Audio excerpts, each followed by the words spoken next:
नमस्कार, प्रदेश के समाचारों के साथ मैं दीबा हाशमी और अब समाचार विस्तार से। प्रदेश में अंतर्राष्ट्रीय योग दिवस पर सार्वजनिक स्थलों, मंदिर परिसरों, शिक्षण संस्थानों और निजी संस्थानों में लोग योगाभ्यास करते हुए नजर आए। प्रदेश सरकार, भाजपा समेत कई स्वयंसेवी संगठनों की ओर से सामूहिक योग कार्यक्रम आयोजित किए गए। राज्यपाल आनंदीबेन पटेल और उप मुख्यमंत्री ब्रजेश पाठक राजभवन में आयोजित सामूहिक योगाभ्यास में शामिल हुए। कार्यक्रम के प्रारंभ में प्रधानमंत्री नरेंद्र मोदी के वीडियो संदेश का प्रसारण किया गया। इस मौके पर राज्यपाल ने कहा कि स्वस्थ जीवन के लिए योग को आत्मसात करना जरूरी है। राज्यपाल ने शारीरिक योग के साथ साथ कर्मयोग की प्रेरणा भी दी। उन्होंने कहा, जिस प्रकार योग हमें निरोग करता है, उसी प्रकार कार्यों का प्रतिबद्धता से निष्पादन मन को स्वस्थ करता है। मुख्यमंत्री योगी आदित्यनाथ ने आज गोरखपुर में सामूहिक योगाभ्यास कार्यक्रम में हिस्सा लेकर योग का संदेश दिया। इस मौके पर गोरखपुर के सांसद रवि किशन भी मौजूद रहे। मुख्यमंत्री ने कहा कि आज दुनिया के लगभग 200 देश अंतर्राष्ट्रीय योग दिवस के अवसर पर योग के कार्यक्रमों के साथ जुड़कर भारत की परंपरा के प्रति अपनी कृतज्ञता ज्ञापित कर रहे हैं। उन्होंने कहा कि हजारों वर्षों की योग की परंपरा हमारी विरासत का हिस्सा है। हम सबको योग की इस विरासत पर गौरव की अनुभूति होनी चाहिए। हम सबको योग की इस विरासत पर गौरव की अनुभूति होनी चाहिए कि आज हजारों वर्षों से जिसे हम अपने जीवन का हिस्सा मानते रहे हैं, वह आज वैश्विक मंच पर छाता हुआ पूरी दुनिया को अपनी ओर आकर्षित करता हुआ दिखाई दे रहा है। दुनिया के अंदर कोरोना कालखंड में भी सर्वाधिक मांग अगर कुछ हो रही थी तो इस बात की हो रही थी कि भारत की आयुष की पद्धति ही हमें संपूर्ण आरोग्यता को प्रदान कर सकती है। लखनऊ रेजिडेंसी में प्रदेश सरकार के मंत्री सुरेश खन्ना ने सामूहिक योगाभ्यास में हिस्सा लिया।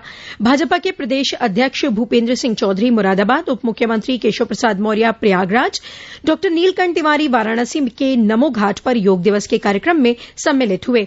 वाराणसी में प्रसिद्ध काशी विश्वनाथ कॉरिडोर के प्रांगण में योग कार्यक्रम का आयोजन किया गया। यहां आयुष राज्य मंत्री दयाशंकर मिश्र ने 1000 लोगों के साथ योग किया। काशी के घाटों पर भी योग कार्यक्रम आयोजित हुए। अयोध्या में सरयू नदी में नाव पर योग आकर्षण का केंद्र रहा।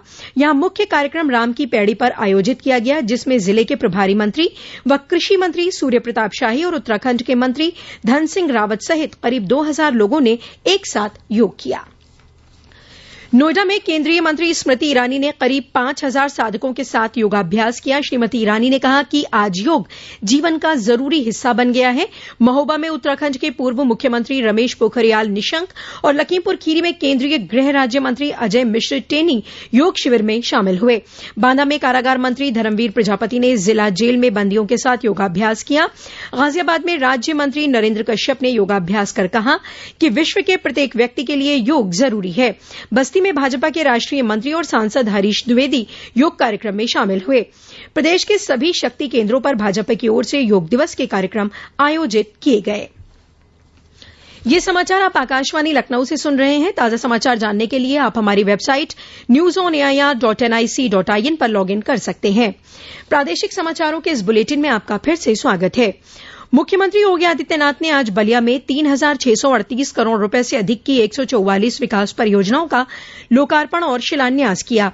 इस मौके पर मुख्यमंत्री ने कहा कि इन परियोजनाओं से बलिया के समग्र विकास को गति मिलेगी।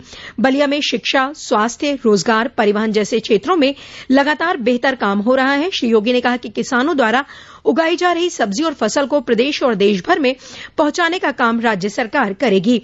इसके लिए कोल्ड स्टोरेज और मंडी बनाने से लेकर इस जगह को वाटर वे से जोड़ने का काम किया जाएगा। केंद्र में भाजपा की मोदी सरकार के 9 वर्ष पूरे होने के उपलक्ष्य में जारी महाअभियान के तहत आज बांदा में उप मुख्यमंत्री ब्रजेश पाठक ने जनसभा की। उन्होंने कहा कि विगत 9 वर्षों में मोदी सरकार ने वंचित, शोषित लोगों को मुख्य धारा से जोड़ा है। आज पूरी दुनिया स्वीकार कर रही है कि 21वीं सदी भारत की सदी है। आज पूरी दुनिया में भारत एक मजबूत राष्ट्र के रूप में उभरा है। बीते 9 सालों में देश ने हर क्षेत्र में अभूतपूर्व विकास देखा है। सूचना एवं प्रसारण मंत्रालय के लखनऊ स्थित केंद्रीय संचार ब्यूरो ने आज केंद्रीय विद्यालय गोमती नगर में योगाभ्यास कार्यक्रम आयोजित किया। इसमें केंद्र सरकार के 9 साल की उपलब्धियों पर आधारित 2 दिवसीय चित्र प्रदर्शनी लगाई गई। केंद्रीय संचार ब्यूरो के निदेशक मनोज कुमार वर्मा ने कहा कि इस तरह के योगाभ्यास व चित्र प्रदर्शनी का आयोजन पूरे प्रदेश में किया जा रहा है।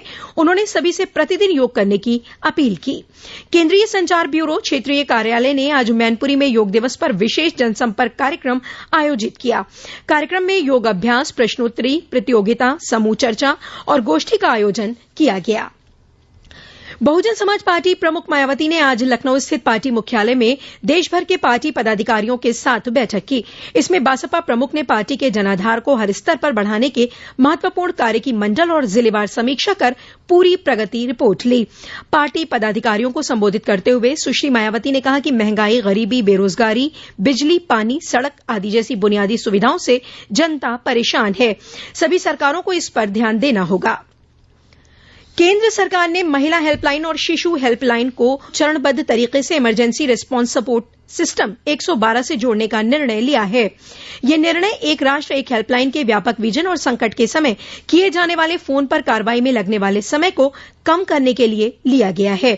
महिला और बाल विकास मंत्रालय ने कहा है कि पहले चरण में इस महीने के अंत तक 9 राज्यों तथा केंद्र शासित प्रदेशों में हेल्पलाइनों को जोड़ा जाएगा। इसके बाद अगले महीने के अंत तक 12 अन्य राज्यों में भी हेल्पलाइनों को जोड़ा जाएगा। लखनऊ में 2 अलग अलग सड़क हादसों में 3 लोगों की मौत हो गई, जबकि 12 लोग घायल हो गए। घायलों को ट्रॉमा सेंटर में उपचार चल रहा है। कैंट थाने के प्रभारी निरीक्षक राजकुमार ने बताया कि 2 कारों के आपस में टकराने की सूचना पुलिस को देर रात मिली। मौके पर पहुंचने पर एक कार में 2 लोग मृत पाए गए, वहीं दूसरी कार में सवार व्यक्ति घायल मिला, जिसका इलाज ट्रॉमा सेंटर में चल रहा है। दूसरी घटना में महिलाबाद थाना क्षेत्र में ट्रक और पिकअप वाहन की टक्कर हो गई। हादसे में उधर से गुजर रहे मोटरसाइकिल सवार 3 लोग भी चपेट में आ गए। इस हादसे में पिकअप सवार एक व्यक्ति की मौत हो गई, जबकि बाइक सवार 3 लोगों समेत कुल 12 लोग घायल हो गए। वाराणसी से शक्तिनगर जा रही विंध्यनगर डिपो की बस सोनभद्र के चोपन थाना क्षेत्र के मारकुंडी घाटी के दूसरे मोड़ पर लगभग 50 फीट नीचे जाकर पलट गई। पुलिस के मुताबिक घटना के वक्त बस में लगभग 35 यात्री सवार थे, जिसमें से 21 यात्रियों को चोटें आई हैं। और अंत में मुख्य समाचार एक बार फिर।